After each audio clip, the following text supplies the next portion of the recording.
Hello students, आप सब कैसे हो। जैसा कि आप सभी को पता है कि मैंने अभी आपके साथ कौन सा टॉपिक डिस्कस कर लिया है, इंडियन कॉन्ट्रैक्ट एक्ट 1872 का स्पेसिफिक कॉन्ट्रैक्ट का पहला पार्ट इंडेमनिटी मैंने आपके साथ डिस्कस कर लिया है। आज मैं आपके साथ सेकंड पार्ट उसका डिस्कस करूंगी, कॉन्ट्रैक्ट ऑफ गारंटी। कौन सा टॉपिक आपके साथ डिस्कस करूंगी, कॉन्ट्रैक्ट ऑफ गारंटी। ये कौन से सेक्शन के अंडर आता है, सेक्शन 126 के अंडर आता है। आपने वैसे तो आपको गारंटी पता ही है, फिर भी मैं आपको डिटेल में इस वीडियो में डिस्कस करूंगी, सेक्शन वाइज डिस्कस करूंगी आपके साथ। ठीक है, तो आप जैसे स्क्रीन में देख रहे हैं, सबसे पहले हमें इंडियन कॉन्ट्रैक्ट एक्ट 1872 के सेक्शन 126 में ये वाली डेफिनेशन दी हुई है किसकी, गारंटी की। क्या होता है guarantee, contract of guarantee. A contract of guarantee is a contract to perform the promise और discharge the liability of a third person in case of its default. The person who give the guarantee is called the surety. जो person guarantee देता है उसको हम क्या कहते हैं, surety कहते हैं।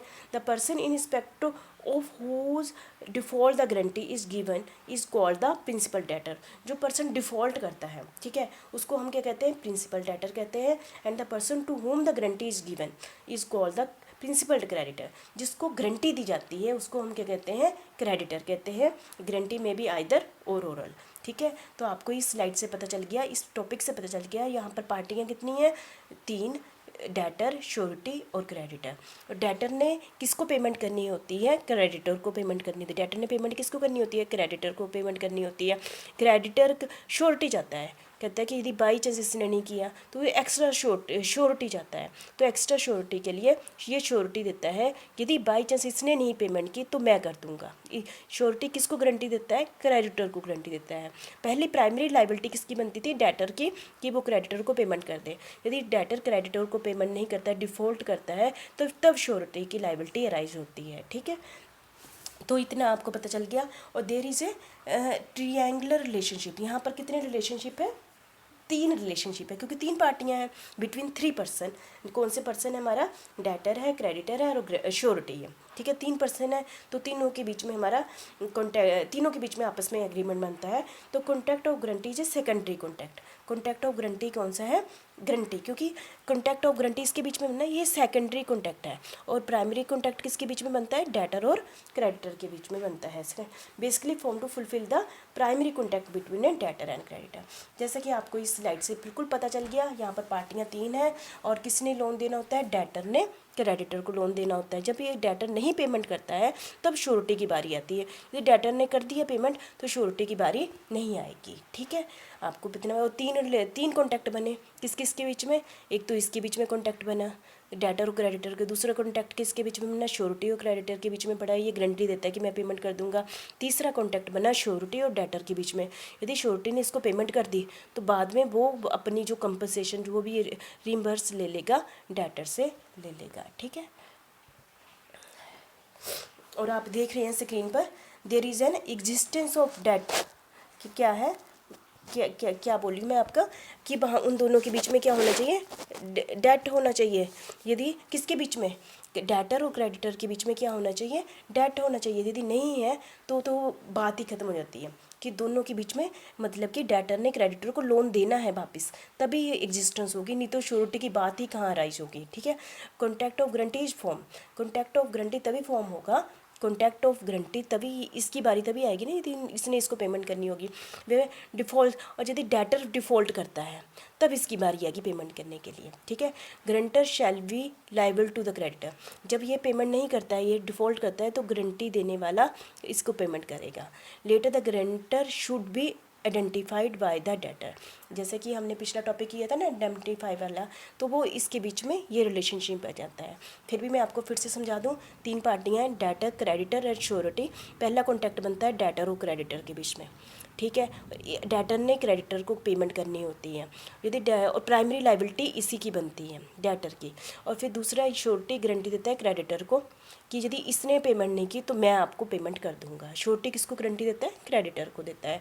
जब श्योरिटी ने पेमेंट कर दी, इसने डिफ़ॉल्ट कर दिया, श्योरिटी ने पेमेंट कर दी क्रेडिटर को, तब श्योरिटी इससे क्या ले सकता है, कंपनसेशन ले सकता है डेटर से। ठीक है, तो आपको पता चल गया कि यहाँ पर 3 पार्टियाँ हैं। कॉन्टैक्ट पहला बना डेटर और क्रेडिटर के बीच में, दूसरा कॉन्टैक्ट बना श्योरिटी और क्रेडिटर के बीच में, तीसरा कॉन्टैक्ट बना श्योरिटी और डेटर के बीच में बना। ठीक है, नेक्स्ट है हमारा essential of A contact of guarantee. Guarantee के केस में हमारे पास कौन कौन से टॉपिक होने चाहिए, अंदर क्या टॉपिक होने चाहिए। एग्जिस्टेंस ऑफ ए डेब्ट, मतलब कि लोन होना चाहिए, तभी हमारा ये टॉपिक राइज होता है। यदि लोन ही नहीं होगा, प्रिंसिपल डेटर और क्रेडिटर ने आपस के बीच में कोई भी इस टाइप का टॉपिक है ही नहीं डेब्ट वाला, तो गारंटी वाला टॉपिक भी स्टार्ट नहीं होगा। दूसरा है हमारा ट्रिप्लिकेट एग्रीमेंट। 3 एग्रीमेंट होते हैं किस किस के बीच में। पहला एग्रीमेंट होता है डेटर और क्रेडिटर के बीच में होता है, क्योंकि डेटर ने क्रेडिटर को पेमेंट करनी होती है। दूसरा कॉन्टैक्ट किसके बीच में होता है, क्रेडिटर एंड श्योरिटी के बीच में होता है, क्रेडिटर एंड श्योरिटी, जिसमें क्रेडिटर को और ज़्यादा सिक्योरिटी दी जाती है कि यदि डेटर ने पेमेंट नहीं की तो मैं कर दूंगा। और तीसरा कॉन्टैक्ट होता है श्योरिटी और डेटर के बीच में। यदि श्योरिटी ने सारी पेमेंट कर दी किसको, क्रेडिटर को, तो वो कंपनसेशन किससे ले सकता है, डेटर से ले सकता है। ये मैंने आपको पिछली स्लाइड में समझा दिया। ठीक है, नेक्स्ट है हमारा नेचर ऑफ लायबिलिटी। लायबिलिटी किसकी बनती है, पहले मैंने आपको बोला ना, पहले लायबिलिटी किसकी बनती है पेमेंट करने की। पहले लायबिलिटी डेटर की बनती है कि वो पेमेंट किसको कर दे, क्रेडिटर को कर दे। यदि डेटर डिफ़ॉल्ट करता है तब किसकी बारी आएगी, तब बारी आएगी किसकी, श्योरिटी की आएगी। तो प्राइमरी लायबिलिटी किसकी बनती है, डेटर की बनती है। और सेकेंडरी लायबिलिटी किसकी बनती है, श्योरिटी की बनती है, जब प्राइमरी डेब्टर क्या करता है, डिफ़ॉल्ट करता है। ठीक है, आपको समझ गए होंगे। और कंसिडरेशन, उन्होंने कहा according to under section 127 there need not be a direct consideration. वहाँ पर डायरेक्ट कंसिडरेशन नहीं हो, जरूरी ना हो, किसके बीच में, श्योरिटी और क्रेडिटर। क्योंकि क्रेडिटर किसको गारंटी देता है, नहीं, श्योरिटी किसको गारंटी देता है, क्रेडिटर को। तो उसके बदले में ऐसा जरूरी नहीं कि उनके वो आपस में कंसिडरेशन हुई हो। इन अदर वर्ड, मतलब कि anything done for the benefit of the debtor is a sufficient consideration for the surety. ठीक है, तो मुझे लगता है आप समझ गए होंगे। नेक्स्ट है हमारा पर्पज़ ऑफ द कंसिडरेशन। क्या पर्पज़ है इस टाइप की कंसिडरेशन का, कि इसमें यह पर्पज़ है कि डेटर ने क्रेडिटर को दिया देना, डेब्ट देना होता है, और जो गारंटी दी जाती है किसके द्वारा, श्योरिटी के द्वारा दी जाती है, किसको, क्रेडिटर के लिए दी जाती है। इसमें क्रेडिटर को और ज़्यादा सिक्योर किया जाता है। ठीक है, और there must be conditional promise. Conditional promise, there must be a conditional promise. क्या कंडीशन होती है कि पहले प्राइमरी लायबिलिटी किसकी बनती है, डेटर की बनती है। यदि वो नहीं करता है तब वो करेगा। ठीक है, यदि पहली पार्टी डिफ़ॉल्ट करेगी नहीं तो श्योरिटी की बारी नहीं आएगी। ये भली कहीं हमारी क्या है, कंडीशन है। नेक्स्ट है consent of surety free of miss representation and concealment. देखो हमने किसकी कंसेंट ली होती है कि श्योरिटी बनने की, श्योरिटी की कंसेंट ली होती है ना कि आप भी कॉन्टैक्ट में आ जाएं। यदि हमने उसको, यदि क्रेडिटर ने उसको झूठ बोल के उसकी गारंटी ले ली है तो वो इनवैलिड माना जाएगा। झूठ मतलब जैसे कि under section 142 guarantee obtain bye miss representation. यदि गारंटी कैसे ले ली गई है, जब क्रेडिटर ने उसको झूठ बोलकर मिस रिप्रेजेंटेशन करके, वो जानता था चीज़ें, ठीक है, मटेरियल फैक्ट जानता था और उसकी गारंटी ले ली है, तो वो वाला कॉन्टैक्ट जो किसके बीच में बना, क्रेडिटर और श्योरिटी के बीच में बना, वो क्या माना जाएगा, इनवैलिड माना जाएगा। दूसरा under section 143 guarantee obtain bye concealment. यदि यदि क्रेडिटर ने श्योरिटी की जो कंसीलमेंट के थ्रू ली है तब भी वो क्या माना जाएगा, इनवैलिड माना जाएगा। और थर्ड है हमारा when the contact is available. जैसे क्रेडिटर कुछ चीज़ें जानता था और वहाँ पर रिस्क इन्वॉल्व था और वो श्योरिटी को बताता नहीं है, श्योरिटी को बताता नहीं है और उसकी गारंटी ले लेता है, तब भी वो क्या माना जाएगा, इनवैलिड माना जाएगा। ठीक है, तो इससे आप समझ गए होंगे कि जो हमने जो कंसेंट लेनी है श्योरिटी के, वो बिल्कुल ही मतलब कि उसकी प्योरली चीज़ें बताकर, उसको सारी चीज़ें बता के लेनी है, उसके साथ मिस रिप्रेजेंटेशन नहीं करना है। नेक्स्ट है contact of guarantee must fulfil all the 10 essential of a valid contact. Under section 10 1872 की जो कंडीशनें हैं ना, valid offer, valid acceptance, capacity of party, जो हमने आपको डिटेल में पिछले टॉपिक में करा दी हुई है, वो सारी कंडीशनें इन सभी कॉन्टैक्ट के बीच में, जो हमारे 3 कॉन्टैक्ट बन रहे हैं, किसके बीच में, डेटर, क्रेडिटर और श्योरिटी के बीच में, यहाँ भी लागू होती हैं। ठीक है, contact of guarantee can be oral और रिटन। ये मैंने आपको स्टार्टिंग में बता दिया था। ये जो कॉन्टैक्ट ऑफ गारंटी क्या हो सकता है, ओरल भी हो सकता है और रिटन भी हो सकता है। नेक्स्ट है हमारा टाइप्स ऑफ गारंटी। ठीक है, टाइप्स ऑफ गारंटी क्या होती है, यहाँ पर 2 टाइप की है, रेट्रोस्पेक्टिव गारंटी और प्रोस्पेक्टिव गारंटी। रेट्रोस्पेक्टिव गारंटी मतलब जैसे कि नाम से ही पता चलता है, a guarantee which is with respect to an existing और ओल्ड डेट। जो हम पुराने लोन के लिए कोई गारंटी देते हैं उसको हम क्या कहते हैं, रेट्रोस्पेक्टिव गारंटी। प्रोस्पेक्टिव गारंटी जो फ्यूचर के किसी लोन के लिए गारंटी दी जाती है उसको हम क्या कहते हैं, प्रोस्पेक्टिव गारंटी। ठीक है, समझ गए, रेट्रो और प्रोस्पेक्टिव। और ये आगे दो है, स्पेसिफिक गारंटी मतलब एक ट्रांजेक्शन के लिए। जैसे मैंने कहा मैंने इससे लोन लिया, आपने कहा ठीक है मैं गारंटी दे देता हूँ, जैसे ही लोन वापस हुआ तो गारंटी भी, वो काम खत्म हो गया। एक ट्रांजेक्शन के लिए गारंटी दी जाती है। और कंटिन्यूस गारंटी कि मैं कहती हूँ मिस्टर ए कहता है बी ने सी को गारंटी देता है कि मिस्टर बी आपसे कभी, मिस्टर ए गारंटी देता है मिस्टर सी को कि यदि बी ने जितने भी लोन आपसे लेगा, लगातार लेता रहेगा, मैं उसकी सभी की गारंटी देता हूँ। एक लोन, दूसरे लोन, तीसरे की, तो कंटिन्यूस चलती रहती है, मैं सीरीज ऑफ ट्रांजेक्शन।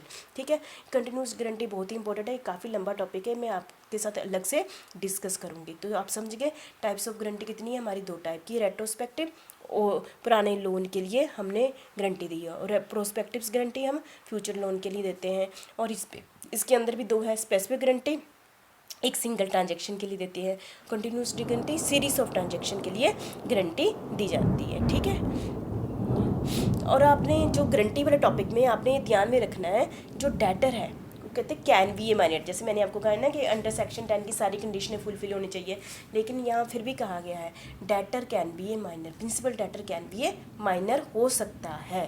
ठीक है, और आफ्टर द श्योरिटी, अच्छा यदि श्योरिटी ने सारी पेमेंट कर दी है, श्योरिटी है ना, किसको, क्रेडिटर को सारी पेमेंट कर दी है, he is allowed to get its, वो अपनी रीइंबर्समेंट के कहाँ किससे ले सकता है, डेटर से ले सकता है ना। तो this is called the right of subrogation. या आपने राइट ऑफ सब्रोगेशन क्या होता है, यदि डेटर ने, श्योरिटी ने सारी पेमेंट क्रेडिटर को कर दी है, तो उसके बाद वो वाला अमाउंट किससे वापस ले सकता है, डेटर से उसको लेने का अधिकार हो जाता है। ठीक है, जैसे कि आप सभी को पता है कि मैंने गारंटी कौन से सेक्शन के अंडर आपको करा दी है, सेक्शन 126 के अंदर मैंने आपको गारंटी करा दी है। गारंटी के बीच में कितनी पार्टियां होती हैं, 3 पार्टियां होती हैं, डेटर, क्रेडिटर एंड श्योरिटी। ठीक है, तो पेमेंट किसने करनी होती है, डेटर ने क्रेडिटर को करनी होती है, और यदि डेटर डिफ़ॉल्ट करता है तब श्योरिटी के पेमेंट करता है। तो प्राइमरी लाइबिलिटी किसकी बन जाती है, डेटर की बनती है, सेकेंडरी लाइबिलिटी किसकी बनती है, श्योरिटी की बनती है। और यहाँ पर कितने कॉन्टैक्ट होते हैं, 3 कॉन्टैक्ट होते हैं, जिसमें पहले डेटर और क्रेडिटर के बीच में कॉन्टैक्ट होता है, फिर किसके बीच में, क्रेडिटर और श्योरिटी के बीच में कॉन्टैक्ट होता है, तीसरा कॉन्टैक्ट श्योरिटी और डेटर के बीच में कॉन्टैक्ट होता है। और मैंने आपको मेन क्या बता दिया, debtor can be a minor हो सकता है, और श्योरिटी को कौन सा राइट होता है, राइट ऑफ सब्रोगेशन होता है। ठीक है, ये आप सभी को पता चल गया। और इंडेमनिटी मैंने क्या कर रहा था, वहाँ पर सिर्फ एक ही, 2 ही पार्टियाँ होती हैं, इंडेमनिटीफायर और इंडेमनिटी होल्डर, तो वहाँ पर कॉन्टैक्ट भी क्या है, एक है। गारंटी के केस में कितनी पार्टियाँ होती हैं, 3 होती हैं, तो यहाँ कॉन्टैक्ट भी कितने हैं, 3 हैं। ठीक है, तो ये सारे आपने टॉपिक अच्छे से कर लेने जो मैंने अभी आपको करा दिया है। ये बहुत ही इंपॉर्टेंट है, कॉन्टैक्ट ऑफ इंडेमनिटी और कॉन्टैक्ट ऑफ इंडेमनिटी और कॉन्टैक्ट ऑफ गारंटी। ठीक है, तो आपने डिटेल में कर लेना। Thank you very much.